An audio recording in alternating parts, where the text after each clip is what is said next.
Ginger Annis, and I'm the Alexander County Veteran Service Officer. And today I'm here with Mack Oliver.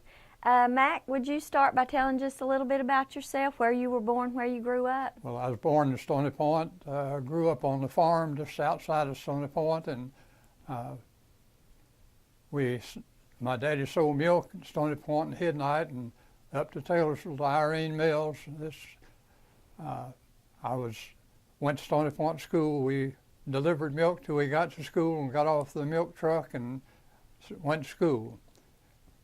After I graduated from Stony Point High School in 1949 and worked on the farm till I decided which direction I was going to go in. Joined, after I found out the Army was going to get a hold of me, I joined the Navy in January of 1951. The Korean conflict had started June the 25th, 1950. So the draft board gave me warning that I'd better get where I was going before too long, so I decided I'd go ahead and join. So you actually volunteered for your service? That's correct. Okay. Were you married before you went in? No, I wasn't, and it didn't take long after I got out, though, to get married. Well, that's good. How long were you in? I was in for 3 years, 10 months, and 11 days. Mm-hmm. And you said you joined the Navy. Navy. Now, why did you choose Navy over Air Force or some of the others? Well, I don't know. It's just somewhere to go. Just avoid the Army. What was your highest rank that you attained? E5, which was Petty Officer Second Class. Okay. And where'd you go to basic? San Diego.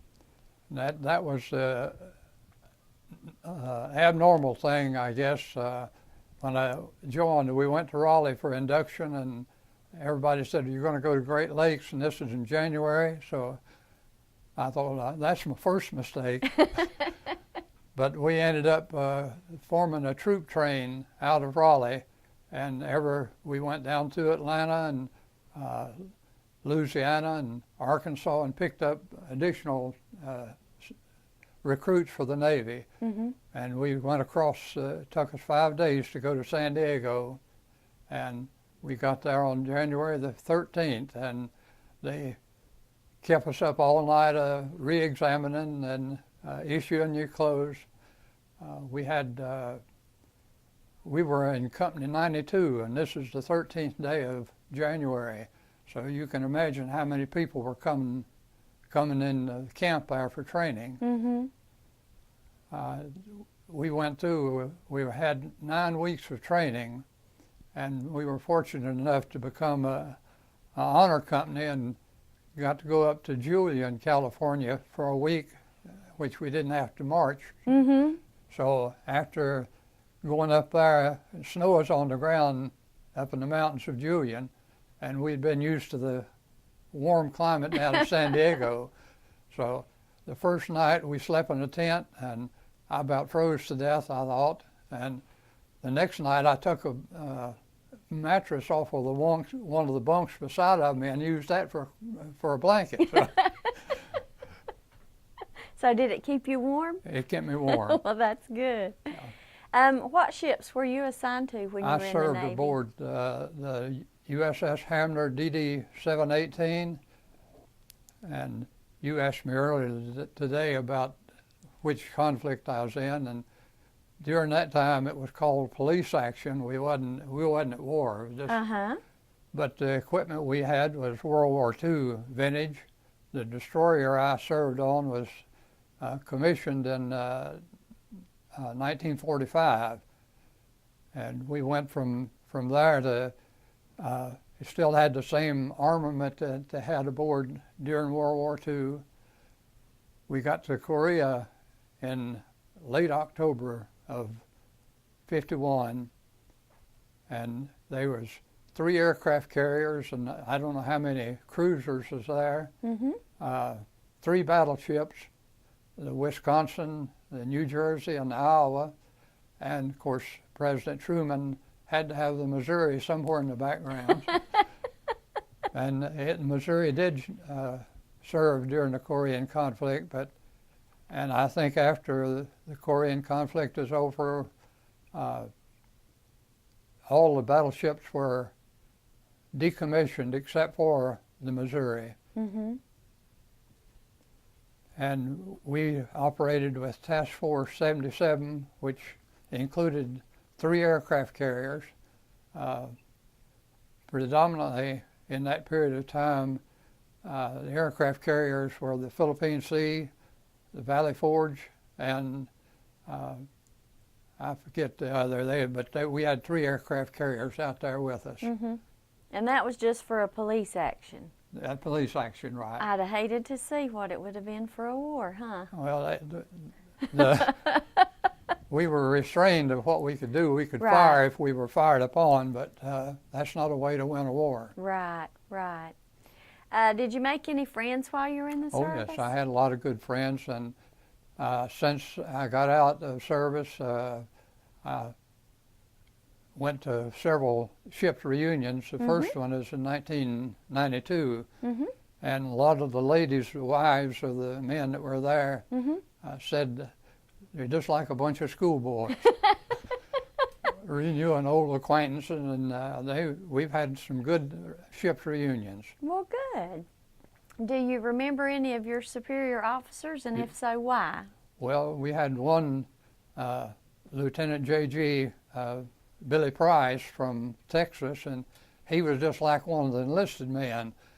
A lot of the officers aboard ship were touch-me-nots, but he would come and sat down in the after diesel room aboard ship there with us, and just talk to us like another one of the enlisted men. So that made him special to me. And the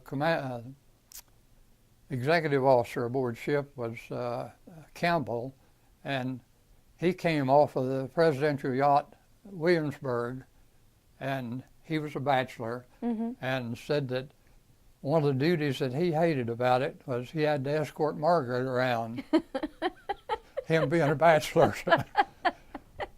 But he was a good friendly guy, but awful stern. He could look a hole in you real quick. Uh-oh. Were you in any skirmishes or battles Well, when you were gone? We were fired upon quite a number of times. We had, I said we went into the Korean waters in late October, and as we were going to Korea, we met the USS Small, another destroyer, same class as I was on. It was backing down from Korea, backing down to Japan. They'd hit a mine, and it blew 29 feet off the front of it. So they didn't have a bow. But they backed down into Sasebo, Japan, and had a temporary bow put on the ship, and they came back to the States for a permanent bow. And that was one of the unseen problems that you had. The mine would be floating in the water, and you wouldn't see it till you're on it.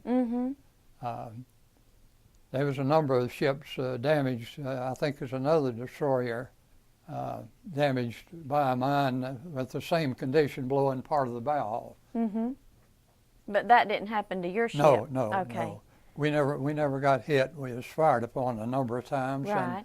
And, they told about, I guess, the first time we were fired upon, executive officer aboard ship was up on the bridge, and whenever the shells started hitting the water, he started running around saying, "What must we do? What must we do?" And the captain was in his sea quarters, and he came out and gave orders for flank speed, which is all the speed you could generate, and radical maneuvering to get out of the straddle. So, and we did, but that was on a Sunday afternoon. There was probably about 25 Christian young men aboard the ship, and we had been down in the mess hall for a divine service. And whenever I came up topside, I seen the splashes in the water and on the port side, and I run across to the starboard side, and same thing is happening there. So I just went to my general quarters station. So. Mm-hmm. And what weapons were you assigned to, or special equipment that you were using? I was in damage control. If we got hit, I was to help try to repair the damage with. But we never did get hit, so we never did have any problems. Very good. What hardships did you face while you were in the service, or conditions that you faced? Well, we'd spend 30 days out at sea, and you talk about boredom. I played solitary till I got fed up with that and said no more, so I quit that. But we stood watches, which was 4 on and 8 off, and 4 back on and 4 and 8 off again. So, but that went on for 30 days at a time, and we'd go back into port for 7 days for any repair work that we needed to do to the ship, and then we'd go back for another 30-day period. We spent about half of the time with the plane guard duty with the aircraft carriers, and the other times was on shore bombardment, either once on harbor or up and down the coast there, most anywhere. How did you handle being away from home and family? Well, you sit and write letters, and they talk about the combat pay today. We were fortunate enough to be able to write on top of where the stamp goes free, and we got free postage. Oh, that's nice. You had to write a lot of letters to make up for the days you was out there, though. But they had, and we didn't have to pay income tax while we was there, so that was our combat pay. Oh, okay. Did faith play a part in helping you cope with your time away? Oh, yes. Yes, it did. Certainly, that's what I say. There was about 25 Christian young men aboard ship, and we'd get together and have a divine service. And we didn't say we were Baptist or Methodist or Presbyterian, whatever. We were just Christian men trying to find a relationship with the Lord. Well, good for you. What did you do for fun during your leave time or during your downtime? Well, I came home 4 times out of the 4 years. So being stationed aboard ship in San Diego was prohibitive to try to get home other than a 30-day leave. You would get home, it's 7 days by bus, and flying for an enlisted man is just about beyond financial ability. Right. I did fly home a number of times, but and last time I came home was in August of '53, and I bought a '52 Chevrolet then and drove back to California and had it out there, and I'd see California.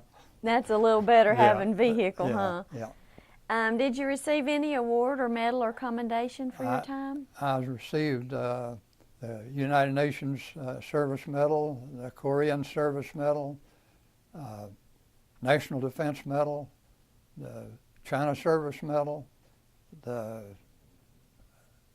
Good Conduct Medal, and I received a letter of commendation for my spearheading the spare parts for the ship in case we had spare parts that we needed. You can't get them out at sea very easy. You can't go to Walmart, huh? No. But that was in 1953 whenever I received that. Oh, very good. Did you keep any photos or pieces of your uniform or anything like that? I still have the uniform, but the white stripes on it are yellow now. But I thought I'd give it to my boy. Can you still wear it? Yep. I can't get it over my head. Oh. But I can get the pants on. Okay. Well, that's good. A lot of people can't. No, it's getting it over my head is the problem. Right. What's been your occupation since leaving the service? Well, when I got out, my plans was to go to college, but I met my wife, and 6 months later we were married. I went in January of 1955. I went to work for Kiwani, known as Technical Furniture then, and I spent 39 years with them, working my way from a detailer to project manager. Wow. Were any of your family members or ancestors in the military? My brother was during World War II, and I had a brother-in-law that was in the Army in World War II, and he was killed in Germany. Oh, wow. What's the name of your wife and children, and Well, do they still live around here? Yeah. My wife is Libby, Elizabeth Hendren Oliver, and our oldest daughter is Elaine Thomas. Our second daughter is Paula Radford, and the third daughter is Anna Harkness, Harkness, and our son, you have to quit at 4. So good thing you got a boy thrown in there somewhere, huh? That's right. He lives in Charlotte. He's been 20 years with Carolina Power and Light in Raleigh, and when Duke Power bought him out, he got transferred to Charlotte. So you taught him a very good work ethic to stay somewhere as long as he could, right? Well, that's right. That's good.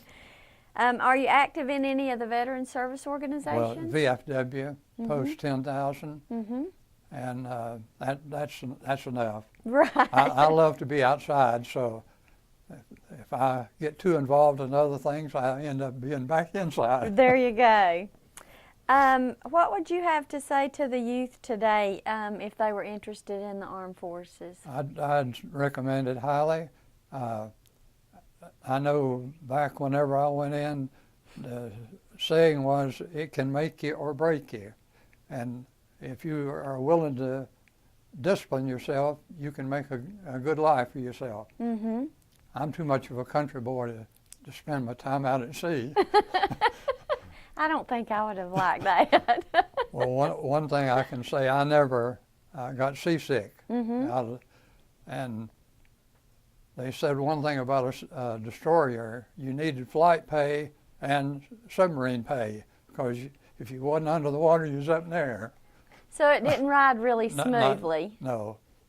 In our deployment to the Far East, we spent a month down in what we call the Formosa Straits, between the China mainland and Formosa, patrolling there to try to prevent communist China from invading Formosa. And the first time we were down there, there was a period of about 9 days. The only way you could stay in your rack to sleep was sleep on your stomach, hang your arms over the side and hold on. And you'd wake up just as tired as you did when you went to bed, but you could sleep. So you didn't get much rest, huh? No. Okay, do you have anything else to share with us today? Well, I'm thankful for being an American and for all the things that we have here that we take for granted. Now, going back to a service time, I share a little humor. Okay. We were out at sea, and like I say, we'd be out there 30 days, and they found out that somebody had failed to order toilet paper. Uh-oh. And you go back, in those days, oranges came wrapped in tissue paper. So they went down to the vegetable locker and broke out all the oranges and took the tissue paper out, and we didn't have any Sears catalogs. But that was a little humor. We had one guy that from North Carolina, that his license was supposed to expire while he was overseas. So he wrote to the Department of Transportation in Raleigh, driver's license, and sent them 1,800 yen, which is Japanese money. Said we didn't have, we didn't have anything but scrip. Right. But he sent the yen to the Department of Motor Vehicles to get his license renewed, and they renewed him and sent his license to him. But we always thought that was kind of interesting. That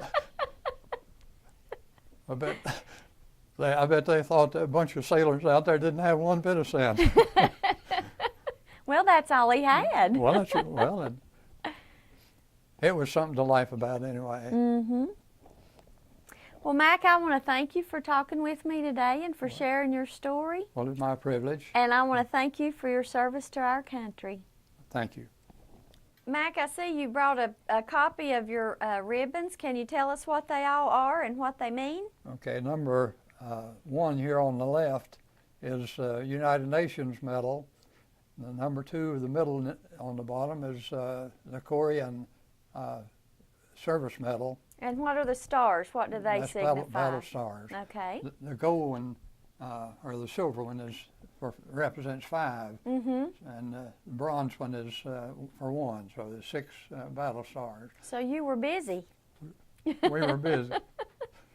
You had to stay out of the way. There you go. And the next one is National Defense Medal. The next row on the left is Good Conduct Medal.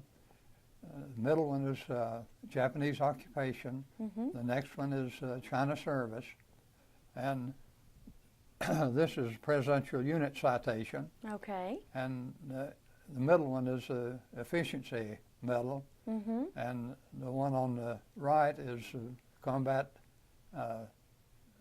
Ribbon. And this came to me along with the medal at the 50th anniversary of the ceasefire in Wonsan. That's the Korean Service Medal. And this is a Presidential Unit Citation for from Korea to the ship. So I'm assuming the little thing in the That's middle, Korean that's the flag. Korean. Okay. Yeah, that's the Korean flag. Very good. And we had, this is made in 1953 when we came back from Korea. These are the ships that was in our squadron. Okay. I served on the 718, and this is a Chandler, 717, the Wiltshire, and that was the flagship. The Commodore was aboard that ship, and 805 was Chevalier. It was a radar picket ship, and we had the key to Wonsan Harbor whenever the armistice was declared. And there is the commander with the key to Wonsan. I have this newspaper at home from Pearl Harbor. It's a Honolulu Journal, I think. And this is the letter of commendation that I had. And whenever I was talking about flight pay or submarine pay, this is submarine pay here. Oh my goodness. Now this is a forward mount, and the bow is underwater, and the ship rolls. We're rolling to the port side here, rolling to the starboard side here. This is a motor wheelboat. Oh dear. It looks like it's just about floating itself. That's right. It was the only boat that we had aboard ship. We had some life rafts. I don't know whether you can see any of them. Anyway, they were lashed to the side, and if the ship sunk, they'd automatically release and come to the surface. So. Oh, okay. And we had about 310 men aboard ship, and the ship is 390 feet long and about 45 feet wide, so it didn't take long to get from port to starboard. When they sounded general quarters, if your general quarters station was up towards the bow of the ship, you went up the starboard side. If your battle station was towards the stern of the ship, you went down to port side, so you didn't have people running into each other. Well, So that was smart. You had about 2 minutes to get to your battle station. Uh-huh. And you had to hot-foot it. Okay, and I don't know if we can see this one good or not, but explain what that is. Well, that's the USS Ernest Small that was hit by a mine, and the bow was blown off of it. And they backed down from Korea to Sasebo, Japan for a temporary bow that was put on. Mm-hmm. That is amazing that that thing is still floating. Looks like half of it's gone. Oh yeah, well, about a third. Well, a third of the armament is gone because you had two 5-inch mounts on the stern bow, and one back here on the stern. So basically, this piece right here was up here, and that's what's gone. Yeah, right. Well, it's this piece down here. Oh, okay. See, there's two. Let's see. Yeah, that's well, right here you can see them. Okay. There's the first mount, and it's back to this point here, and it's gone. Right. Okay. Wow. The Hamner was named after a Rawlings Hamner that was killed by a kamikaze attack off of Okinawa. And the ship was under construction at that time, and was subsequently named after Rawlings Hamner. I don't know that there's any connection, but the Waltons was written by Earl Hamner, and I wondered if he had any connection to this Very Hamner. interesting. He may have. That's not a real common name, I wouldn't think. No, it's not. No. Okay, well, thank you very much.